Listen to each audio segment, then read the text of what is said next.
Set kita masuk. Hari ni Trump tubik rasmi dah. Dia buat perjanjian bab tarif dagangan dengan Prabowo. Okey. Hasilnya dia turunkan tarif import tu ke atas bagai Indonesia. Daripada 32% jadi 99% je.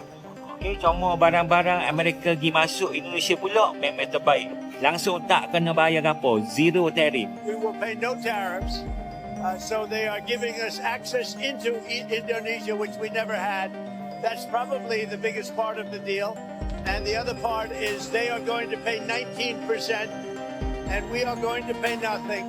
Okey, jadinya Indonesia ni negara yang kedua lah dari ASEAN selepas Vietnam. Lepas tu, masuk dalam perjanjian tu pula, Indonesia setuju nak beli 50 biji jet Boeing. Prabowo ayat pula, dia tunjuk komitmen bersungguh-sungguh akan datang dia nak beli pula bahan tenaga daripada US dengan nilai 15 bilion USD dan produk tani dia dalam 4.5 bilion lagi. Jadinya perjanjian ni dikatakan boleh tolonglah sama-sama ekonomi negara untuk masa depan, tapi mu rasa warna cukup baik. Stay tune.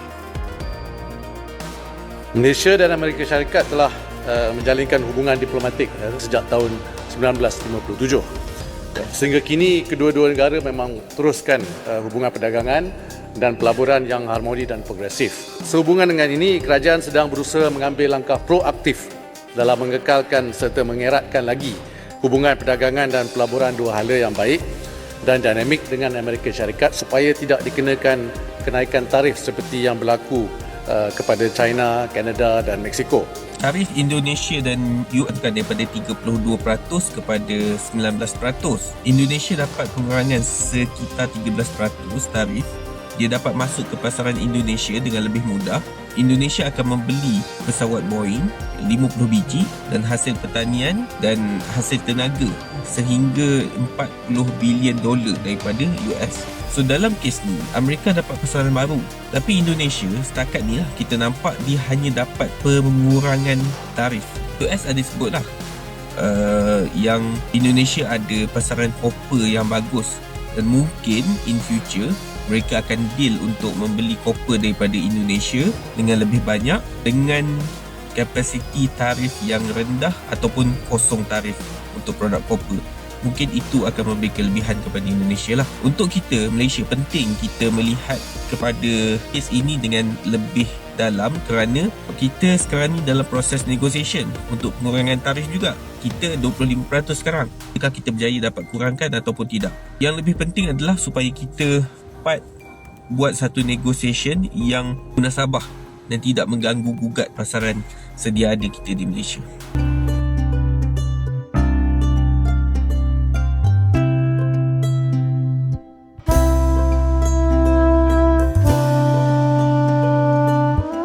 Gokil banget berita hari ini.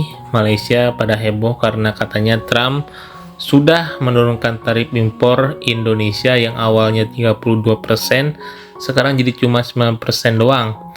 Ini kabar baik atau bagus banget buat kita semua, terutama para pengusaha dan pedagang.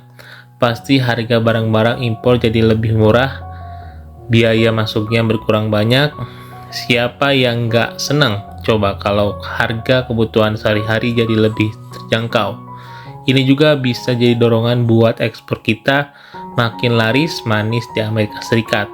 Semoga aja ini terus menjadi patokan nanti sampai tanggal 1 Agustus. Dan mari kita bahas. Sebelum kita bahas, jangan lupa like, komen, dan subscribe. Oke, let's go. Dunia dagang internasional geger Presiden Donald Trump yang dikabarkan akan menaikkan tarif impor masuk ke Amerika Serikat sebesar 32% untuk Indonesia. Tiba-tiba mengumumkan rencana mengejutkan menurunkan tarif impor barang dari Indonesia dari 32% menjadi hanya 19%. Keputusan ini langsung bikin Malaysia terkejut dan panas dingin. Selama ini mereka merasa punya hubungan dagang yang lebih dekat dengan Amerika.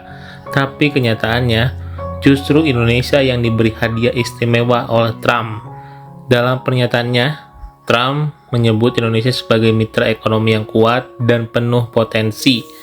produk-produk ekspor Indonesia seperti tekstil, elektronik, hingga produk agrikultur disebut-sebut akan mendapatkan akses lebih murah di pasar Amerika.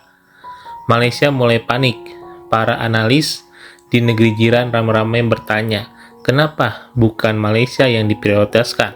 Kenapa Indonesia yang dipilih? Beberapa bahkan menduga Indonesia memainkan strategi diplomatik rahasia yang membuat AS lebih condong ke Jakarta ketimbang Kuala Lumpur. Sementara itu, Indonesia justru bersorak. Para pelaku usaha menyambut baik kabar ini.